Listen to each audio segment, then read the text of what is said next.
చేతులు పగెత్తి దేవుని స్తోత్రాలు చెల్లిద్దామా? హల్లెలూయా హల్లెలూయా.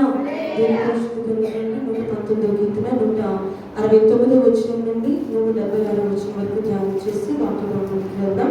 169వ వచనం, 119వ కీర్తన 169వ వచనం నుండి, యెహోవా నా మొర నీ సన్నిధికి వచ్చునుగాక, నీ మాట చొప్పున నాకు వివేకం నిమ్ము, నా విన్నపము నీ సన్నిధిని చేరనిమ్ము, నీవిచ్చిన మాట చొప్పున నన్ను విడిపింపుము. దేవుని స్తోత్రం హల్లెలూయా.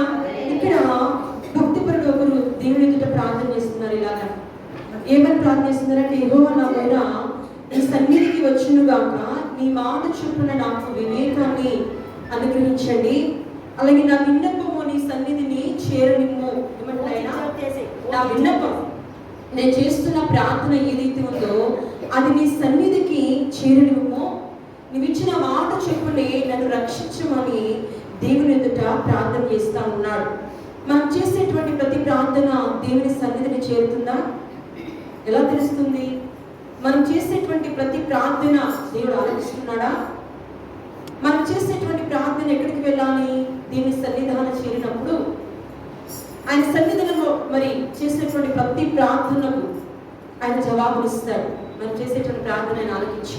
అయితే మన ప్రార్థన ఎక్కడికి వెళ్ళాలంట? ఎక్కడికి చేరాలంట? దేవుని సన్నిధికి చేరాలి. దేవుని స్తోత్రం హల్లెలూయా.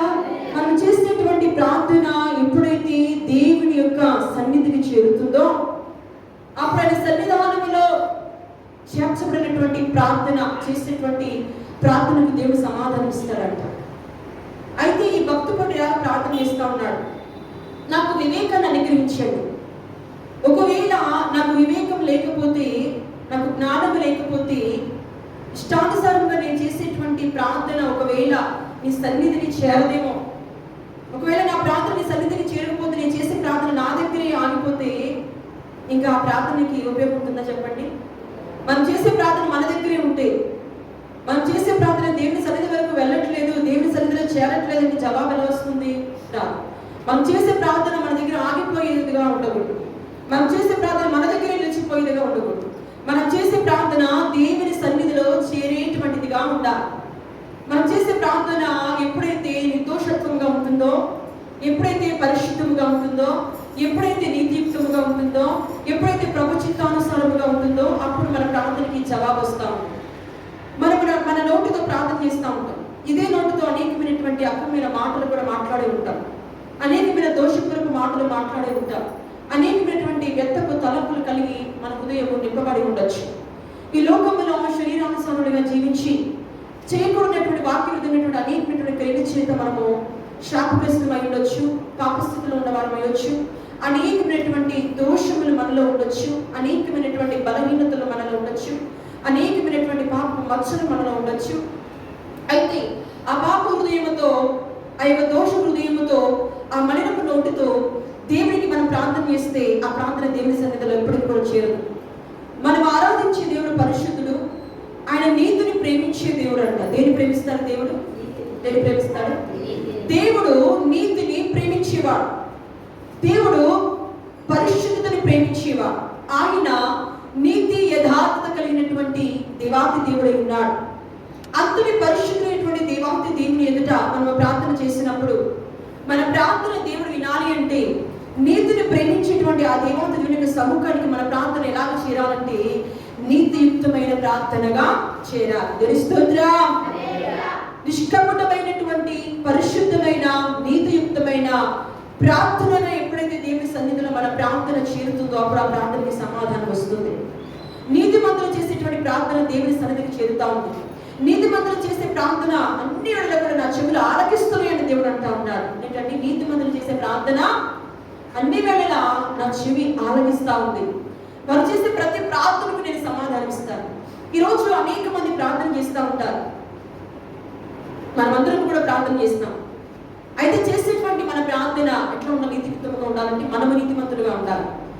నీతిమంతులుగా ఉండి చేస్తేనే మన ప్రార్థన సన్నిధి వరకు వెళుతుంది, సన్నిధిలో చేరుతుంది. నీతి లేకుండా, పరిశుద్ధత లేకుండా మనం చేసేటువంటి ప్రార్థన దేవుడి సన్నిధిలో చేరనివ్వడు. ఆ ప్రార్థనకి దేవుడు సమాధానం ఇవ్వడు. ఒకవేళ నీతియుక్తమైన ప్రార్థన చేయడానికి వివేకం లేకపోతే ఆ భక్తి ఎవరు ఎలా అంటున్నాడు, అయ్యా నీ మాట చొప్పున నాకు వివేకాన్ని ఇవ్వండి. నీ మాట చొప్పున నేను ప్రార్థించినట్లుగా, నా ప్రార్థన నీ సన్నిధిని చేరినట్లుగా, అయ్యా బలమైన కార్యము నేను చూపించినట్లుగా, నీ రక్షణ నేను పొందుకున్నట్లుగా నాకు వివేకాన్ని ఇవ్వండి. మొదట నాకు ఏమి ఇవ్వాలి?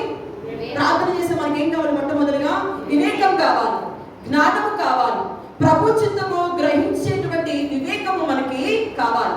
ప్రభు చిత్తం ఏంటి, ఏది నీతియుక్తమైనటువంటి ప్రార్థన, ఏది ప్రభు చిత్తానుసారమైనది అనేటువంటి విషయం తెలియాలంటే మనకు వివేకం కావాలి. దేవుని అడగాలి, అయ్యా నాకు వివేకాన్ని దయచేయండి, జ్ఞానము దయచేయండి. నేను చేసే ప్రతి ప్రార్థన నా దగ్గర నిలిచిపోకుండా నీ సన్నిధి వరకు చేరినట్లుగా నాకు జ్ఞానం దయచేయమని మొదట ప్రభుని జ్ఞానం అడిగి, వివేకాన్ని అడిగి, వివేకాన్ని పొందుకొని, జ్ఞానమును పొందుకొని, నీతియుక్తముగా ఎప్పుడైతే మనం ప్రార్థన చేస్తామో అప్పుడు బలమైన కార్యాలు చేస్తాం. కానీ నువ్వు ఇలా చేస్తున్నావా? ఇలా సరైనటువంటి విధానంలో ప్రార్థన చేస్తున్నావా? ఏదో ప్రార్థన చేయాలి అని ప్రార్థన చేస్తాం, 2 నిమిషాలు, 3 నిమిషాలు, 4 నిమిషాలు.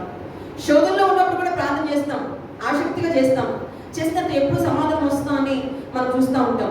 కానీ మనం చేసిన సరైన ప్రార్థన కాదా, సన్నిధిలో చేరే ప్రార్థనగా ఉందా లేదా, అది ప్రభు చిత్తానుసారంగా ఉందా లేదా అని ఎప్పుడు కూడా మనం గమనించుకో.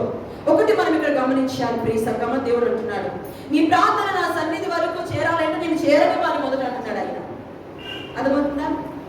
నీ సన్నిధి, నీ ప్రార్థన నా సన్నిధిలో చేరాలి అంటే నన్ను ఆనందింప చేసేటువంటి వ్యక్తిగా, నేను ఇష్టపడేటువంటి నీతియుక్తమైన ప్రార్థనగా నీ ప్రార్థన